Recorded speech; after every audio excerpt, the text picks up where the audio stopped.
For weeks, Daniel had felt it. The eerie sensation of being watched, even in the solitude of his small apartment. Every night as he lay in bed, he could swear there were eyes boring into him, though he was always alone. One restless night, curiosity got the better of him. With trembling hands, he picked up a flashlight and crouched by the bed. The room was dim, the only light a weak glow from the bedside lamp. Slowly, Daniel leaned down and pointed the flashlight under the bed. At first, there was nothing, just empty darkness. But then 2 glowing eyes blinked open, staring directly at him. They were unnaturally bright, reflecting the light like a predator in the wild. Before Daniel could scream, the eyes vanished, swallowed by the shadows. Convinced he was hallucinating, Daniel grabbed his phone and angled it under the bed, using the screen as a makeshift mirror. He froze. On the phone's reflection, a pale face with hollow cheeks and a twisted smile stared back at him.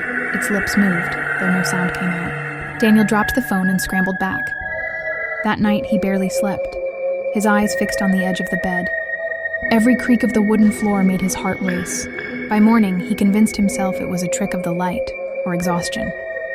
But the next night, things escalated. As Daniel lay paralyzed with fear, he heard it, a soft scratching sound from under the bed, followed by a faint whisper. "I see you." Daniel bolted upright, his heart hammering. He turned on every light in the room and swore he wouldn't sleep. But exhaustion took over, and he dozed off in the early hours. When he woke, his eyes immediately fell to the floor. A trail of muddy footprints led from the bed to the door, but the door was locked from the inside. Desperate, Daniel decided to inspect the bed once more. This time, he found strange symbols carved into the wood beneath. They were crude, jagged, and burned into the frame.